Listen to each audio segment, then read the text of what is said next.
Hello, everyone, and welcome to the next episode of Lexclusive, the podcast produced by PaperStreet Web Design and Marketing. As always, I'm your host, Nancy, and today I'm joined by Drew, our Google Ads and pay-per-click manager, and our Vice President and Internet Marketing Director, Alex. Thank you both for joining me today. Today, we're going to talk about Google Ads / pay-per-click. We're mostly going to focus on pay-per-click could refer to a bunch of different ads on the internet that you can place on Facebook, LinkedIn, and things like that. But for something that we're going to talk about today, specifically the Google Ads. And in our experience, a lot of our clients do try to do Google Ads on their own. While it's certainly manageable to do Google Ads on your own, there is a lot of learning that has to go into this sort of process because it's not as easy as it sounds. Google doesn't set it up for you to do it easily. So there's a lot of minute details that you have to pay attention to get the most efficacy out of your campaign. So the Drew and Alex are certainly going to do a great job of helping to explain that to you all. And as always, we will be sharing our screen if you would like to check this out on YouTube. However, if you're just listening to us via podcast, we'll narrate everything so that you understand what we're talking about and get an idea of some of the examples. All right, well, diving right into we're going to provide top 5 tips today. The first one we're going to talk about today is realizing that it's a lot more than just, okay, I'm going to start Google Ads, I'm going to set a budget, let's go. You have to make sure that your website or your landing page is prepared to have a Google Ads campaign attached to that. Alex, what does that mean for us?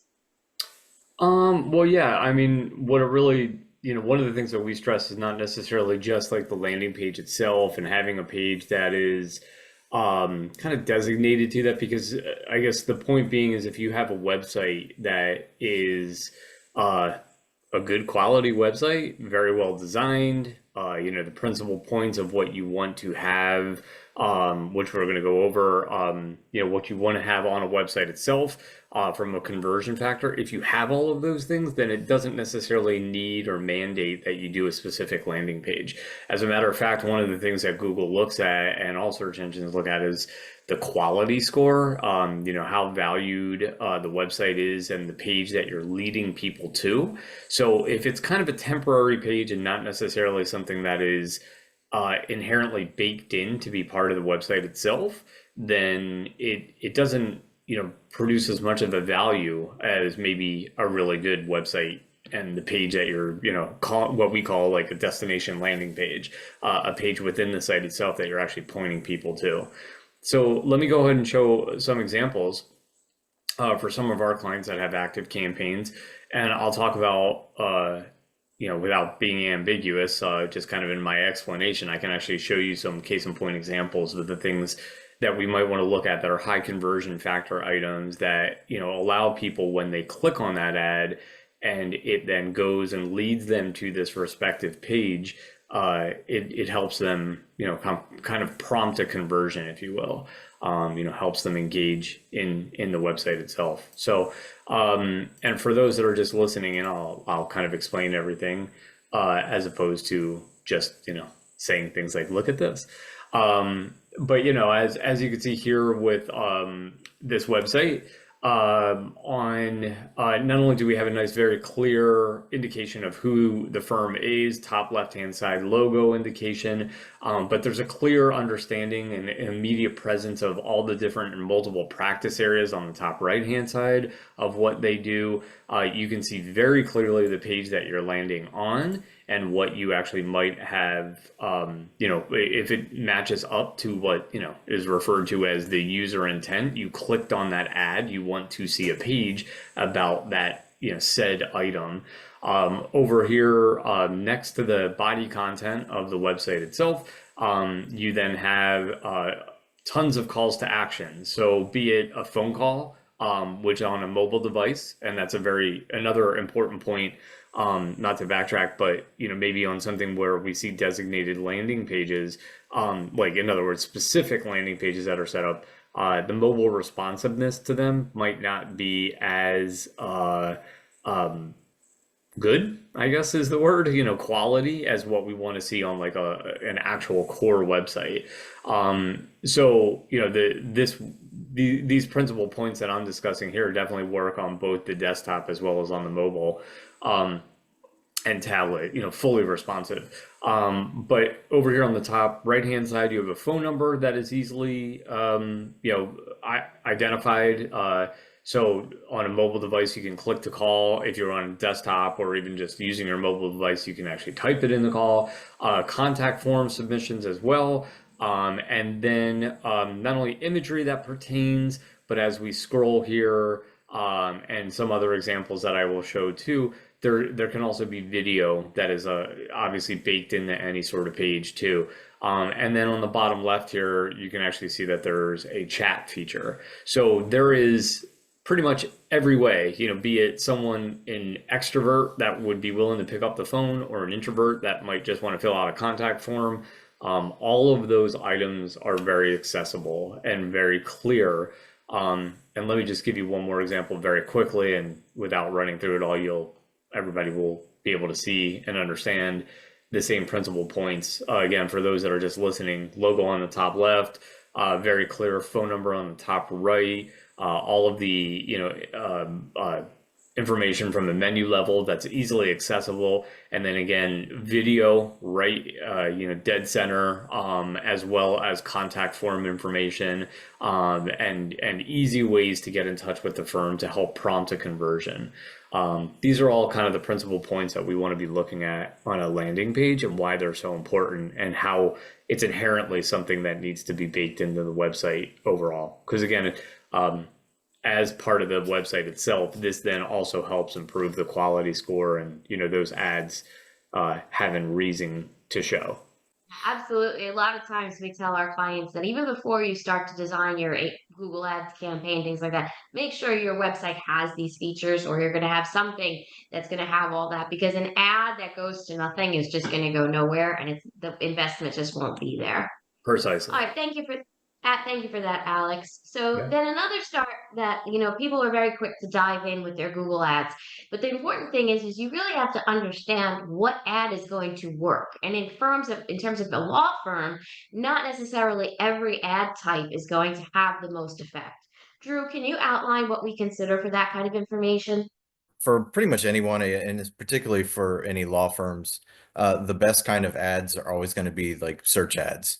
Um, they just have the most efficacy for legal, um, just because they're focused on user intent, whereas other types of ads, which I'll talk about, are more broadly targeted.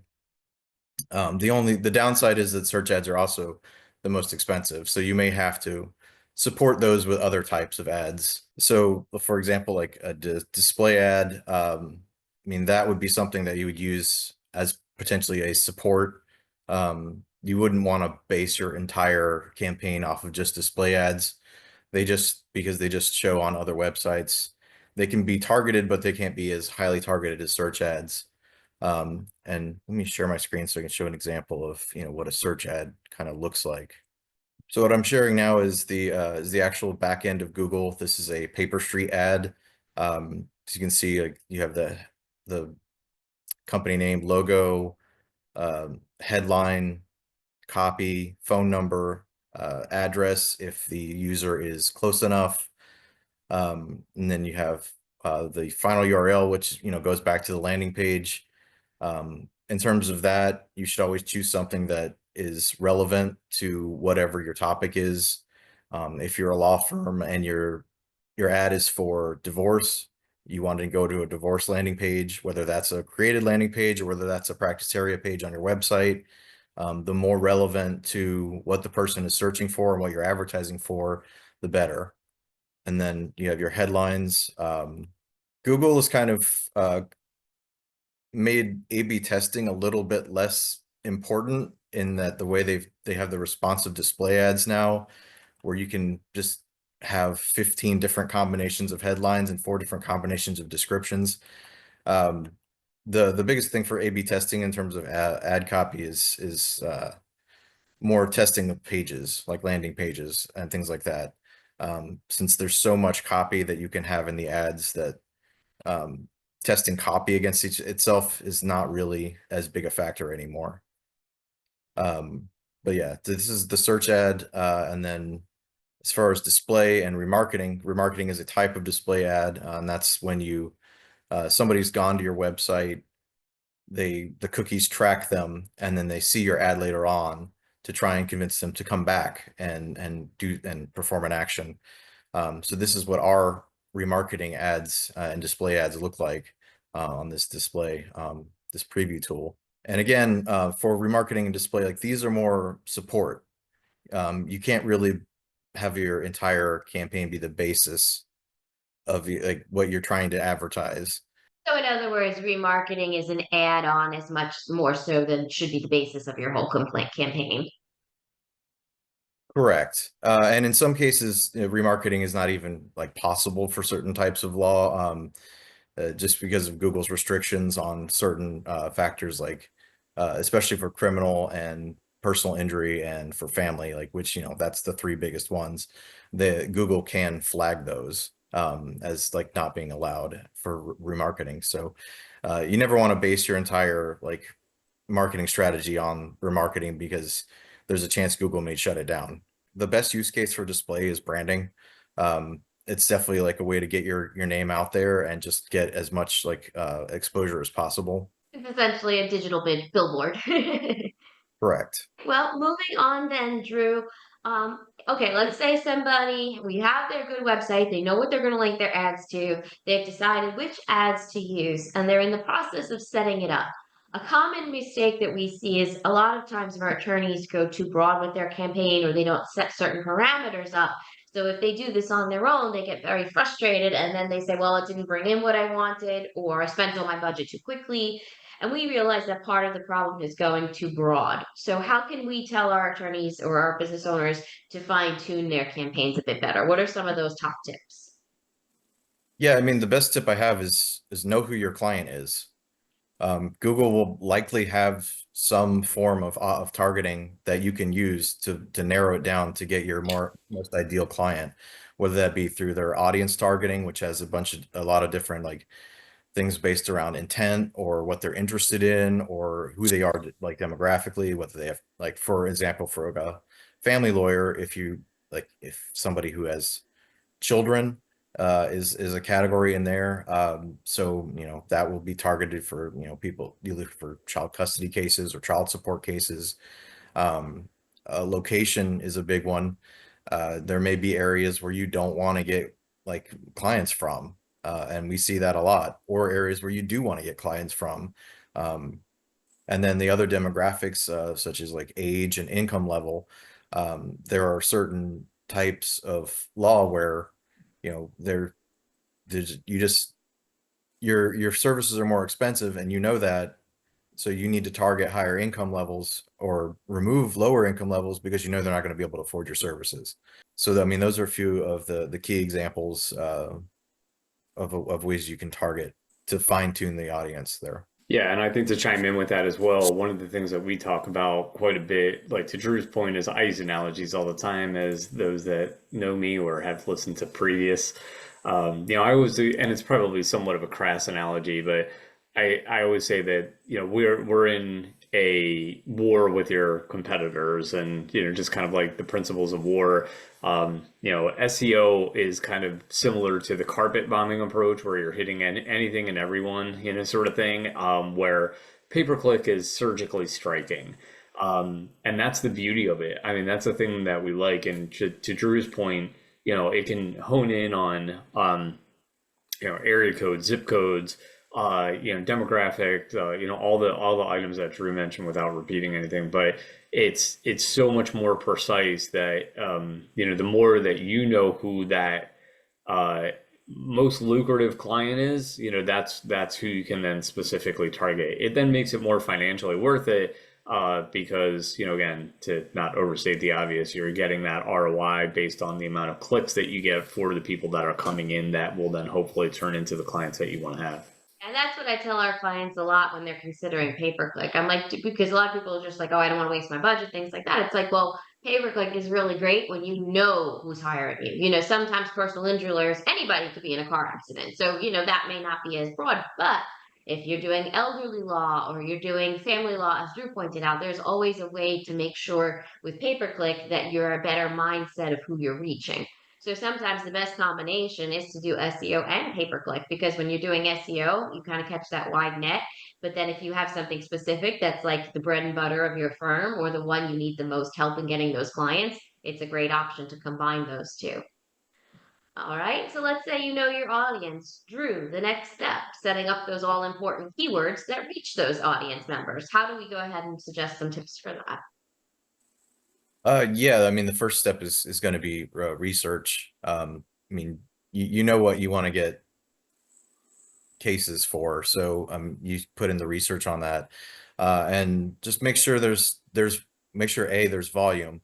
I mean, you don't want to put out ads that don't go to anybody, but you also probably want to make sure that there's not too much. You don't want to go too general with what you're searching for. And I give the case and the example of personal injury firms. If you put in keywords for personal injury lawyer or attorney or law firm, I mean, that's a pretty broad, general phrasing, which could be any kind of case type. So the recommendation we always have is to be as specific as possible with the case type that you're looking for. You can still use those other keywords, but you probably want to siphon those off and give them their own budget so they don't eat into everything. And also, just make sure that there is volume. I mean, if you go too far the other way, you're not going to get anything. And it's just kind of a waste of time, not necessarily money because you won't spend anything, but a waste of time. Whereas if you make it too broad, you'll be wasting your money. And Google will always recommend going as broad as possible. That's not really the strategy that we prefer to take, because that's just a good way to make Google money and not necessarily get a return. Then another aspect of those keywords, and this often many of our clients find confusing, is the aspect of negative keywords. So how do you recommend incorporating those into the campaign? Yeah, and just to briefly, a negative keyword is you give Google a word and you tell them, we don't want to show up for this. One of the biggest examples that we have for law firms is the word defense. It's both having it and not having it are very important, especially for criminal attorneys, and also for family attorneys. Well, a big example would be domestic violence. The inclusion and lack of the word defense makes a huge difference. Somebody searching for a domestic violence attorney is probably looking for a family attorney. Somebody searching for it with defense is looking for a criminal attorney. So if you're a family law firm, you would want to have defense as a negative keyword so that you're not getting in criminal cases.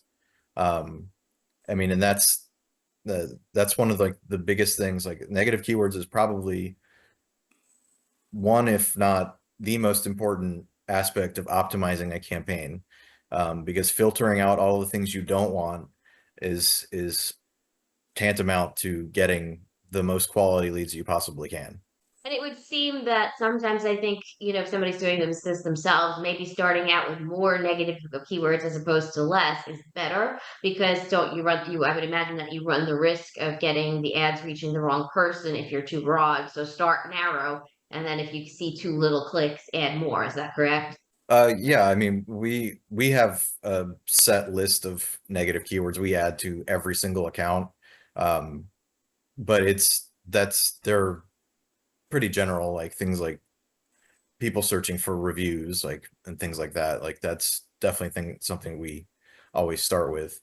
But yeah, you don't want to overdo it, and try and filter out too much at the start, because you may actually end up accidentally creating negative keywords for words that you want. But yeah, starting kind of narrow is a good approach. All right, so let's say we've got this campaign up and running. We're ready to go. You've got your keywords, you've got your audience. Now, the most important part that, once again, a lot of times our attorneys don't fully understand how to measure is but talking about their metrics. How do they know if their campaign is doing well? What does it show them? How do they understand that data?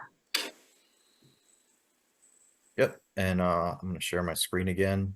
It's just so this is a screenshot of one of our client dashboards, just to kind of show what the different metrics are. These are the most important metrics are what are showing on here now. Obviously, the cost is how much you're spending. This is over a 1 month period. The average cost per click, I mean, that's self-explanatory. That's how much you're paying for every click on the ad. The clicks themselves, the impression is the number of times the ads show, and Google. And the click-through rate is the percentage of time that people are clicking on the ad over divided by the number of impressions they're getting. For click-through rate, industry standard is about 2 to 4% is considered a good amount. And click-through rate, the way to look at that is people, when they see the ad on Google, it's the amount of engagement that they have with that ad. So it has nothing to do with the landing page, the website. It's just directly a one-to-one on the person sees the ad appeals to them, and they click on it. Whereas then the next thing is conversion. So that's when somebody performs an action on the website. And then the conversion rate here, you see that's 20.5%. A good conversion rate, it kind of depends on practice area or like what type of law you're doing, but generally speaking, anything in like the 4 to 8% range is usually considered pretty good.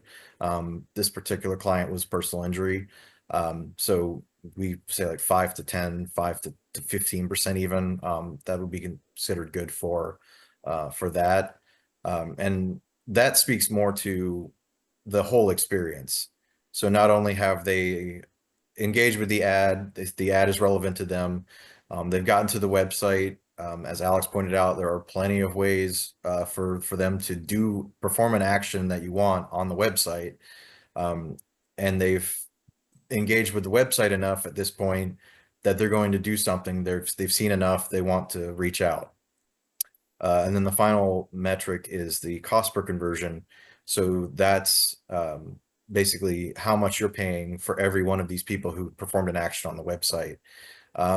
Industry standard right now for legal is about $150. You can see this particular campaign is doing very well because it's like the golf rule: the lower the better, in terms of your score. And that comes back to looking at the ROI, the return on investment for this. How much would you be willing to pay for a paying client? Would you be willing to pay $78.58? This is a personal injury firm, so I can guarantee their answer would be yes. But that's generally how to look at these. And another one that's not on here that's important is also impression share. And impression share is like the old media way of old media has market share. Google has impression share. So what that is the percentage of times that your ad shows on Google searches over the number of times they could have possibly shown. That's not on here, but I know that this campaign in particular has about a 40% impression share, which doesn't sound like a lot. But when we look at it and we look at it compared to other firms, that 40% is actually the highest in their area. Generally speaking, anything in the 80% or higher level on impression share is what we would consider market saturation. So, I mean, and that's another important one in terms of figuring out if you have the right bidding strategy and figuring out if you have enough budget. Because if your impression share is very low, you may just not have enough budget to really have an effective marketing campaign. Yeah, all these metrics that Drew went through are definitely hugely important factors that we look at that just kind of measures through, again, that ROI. And I think, again, he kind of, highlighted a really important point, which is like you making sure that everyone knows, especially within the legal industry, knows that benchmark item of the $150 or there around for a cost per conversion. Because, if you can get anything under that or around that, it's pretty successful campaign. So, that alone is just probably a goal. Let's call it a milestone goal that everyone should set that objective to. And because this comes up a lot with clients, just on the semantics of conversion, um, conversion and lead in Google terms are synonymous. So what some law firms might consider a lead, conversion may not be what Google considers a conversion. So Yeah, it's not like a signed client. That's a client who has reached out. yeah, it's a great point, Drew. I often kind of merge them together, and I refer to it as a conversion lead. So, yeah, it's just kind of the semantic differences between digital marketing terminology versus law firm terminology. But in the digital marketing world, a conversion is a lead, to Drew's point. So it does not mean that it's an actual potential new client yet. That's kind of, I think, the biggest thing to really think about as a broad concept here is that, even if you want to do this on your own, and a lot of firms, you don't want to spend the money on an agency or things like that. It's important to realize that sometimes you can just consult with an agency because, again, analyzing all of this does require a lot of know-how, and it's very easy to misinterpret the data, to misinterpret the budget and things like that. So that's why, like I said, not to do paper streets on one, but we're always happy to just, perform an audit on your campaign or something like that. Because like I said, you could try to do this on your own. But as tip 5, our last point, which is Alex is going to talk about, Google is going to tell you what to do. That's not the way to go in most of these cases. And it kind of, while they make it seem like their dashboard presents all of the information that you need to know, you can't really rely on it. So, Alex, could you elaborate about that and maybe talk about how we break it down for our clients as well? Sure. I have, I often say this, I have a love-hate relationship with Google, and it borders mostly on hate than love. I don't think anyone should ever take in like the fact that Google themselves is, they're $1 billion major corporation. Don't ever lose sight of that. And so, one of the factors that, I think, again, Nancy, to your point, a person that might be doing this on their own, they might log into their AdWords campaign account and it says that they're limited by budget. So what does that mean? That basically means that Google is kind of prompting you to then say, spend more money, because if you spend more money, your ads might appear more. Drew and I talk to our clients a lot. We give consultation and recommendations based on what's considered to be the absolute top of page rate versus just what your market share exposure is, your impression share, if you will, in AdWords terms.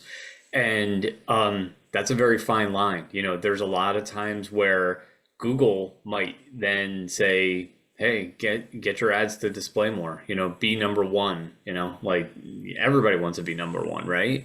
But statistically speaking, it doesn't necessarily mean that people are going to be clicking on those number one ads any more than they would on, let's say, a second or third place ad. As long as you're top of page, it doesn't necessarily need to be absolute top of page. But if you're paying for that absolute top of page rate, it is a much higher click-through rate. It is a much more expensive ad. You then lose your threshold budget a lot quicker, substantially quicker. And so that might be a wonderful case in point example where it's that rhetorical question of asking, do you want your ad to be number one and you get it clicked on a lot and it blows through your budget, and so your ad doesn't then appear longer? Or are you fine with being number 2 or number 3? Statistically, you're probably going to get as many clicks, but your ad is going to be displayed significantly longer. That's a wonderful case in point example where if you're just listening to maybe the parameters of Google, let's call it, it is not in your best interest. So there's a lot of things on a human level to consider. There's a whole bunch of other factors that play in. When someone sets campaigns up themselves, they're often reached out to promptedly, if that's a word. They're not necessarily prompting a conversation from Google, but yet a quote unquote Google strategist will reach out to you. Drew and I often advise to our clients, we'll handle it. Our recommendations and our consultation is so much more on point simply because we know the goals of the firm. We know what practice areas matter. We know what might be the most lucrative clients, even in the subsets of practice areas. A Google strategist isn't going to know that. They're going to know that, again, going back to just simple data, that maybe ads aren't displaying as frequently as what they could, or again, you might not be number one, back to the point I just made. So, while I think sometimes the intentions are good, it's just like everything in life, you have to kind of reserve some skepticism and just be smart about how you're advertising. Because at the end of the day, one of the things that we at PaperStreet take huge amounts of pride on, and Drew and I specifically will be the first ones to tell our clients to do it. If there's certain campaigns within an AdWords campaign that's not executing and not producing ROI, shut it down, pause it, pause that subset of a campaign, because we can then hone in on those that are producing. It's the old adage of working smarter, not harder, and those are all the things that I think come from working with any sort of relationship, any sort of relationship with a marketing firm, and knowing the goals, knowing the strategies. That's something that, basic Google parameters would not know. Yeah, and just adding on to that, I mean, somebody trying to do it on their own, one of the first things they'll see is they have an optimization score in Google, and that's based off of you implementing all of Google's recommendations, which, to Alex's point, are 95% all geared toward you spending more money on Google. And I mean, I've written a blog post about why not to do basically anything they're suggesting. Now, there are ways to deploy some of the things they suggest, but not the way they're suggesting you do it. And again, like the Google reps that Alex mentioned, like that's their MO as well. Like they want you to spend more. So we've had clients who just go in, who have access to their accounts. They go in and they just blanket accept all those recommendations. And I have to come back and tell them why not to do any of them. Even though they kind of look like they make sense, when I explain them, they understand then like why not to do something. Like don't add to the search network because the partners network, because it's mostly spam. You get a lot of clicks, but most of them are bots. As an example. Yeah. Also, just to add in, as a closing comment, and this is something that we've talked about, we've had meetings with clients where we say maybe pay-per-click really just isn't the right option for you with your marketing, simply because you may be spending a whole lot. Like, for example, I know when I talk to our California lawyers, some of our LA personal injury lawyers, they're spending six figures on their ads, and they have the budget to do that because they're getting the multi-million campaigns. But sometimes you have to tell the client, like, well, maybe we do need to do PaperStreet with, excuse me, maybe we need to do pay-per-click ads, but with something else. Or maybe the budget will simply be too high that you'll exhaust all of your resources, because you don't want to have all of your marketing dollars go into pay-per-click. And if you're not sending the right kinds of clients for whatever the reason, then there goes your marketing budget for possibly an entire year. So not only do you have to have the mindset of, well, maybe Google's not telling me everything, but make sure that if you're working with an agency outside PaperStreet or something like that, that they're making sure that what is the best marketing option. We see great results with Google Ads. We see really great campaigns like the one that we looked at together when we were doing the screen share. But you may not always be that great fit for pay-per-click ads. So maybe you're targeting too broad an area, maybe your area is too dense, something like that. So it's always, like I said, it's always best to really talk to an agency that you trust and really make sure that not only do they understand Google Ads, but they understand what your goals are, how you're going to be spending your money, and things like that. Yeah. So with that note, I think we've prepared you pretty well to try to do this on your own with the right steps and maybe learn a little bit more.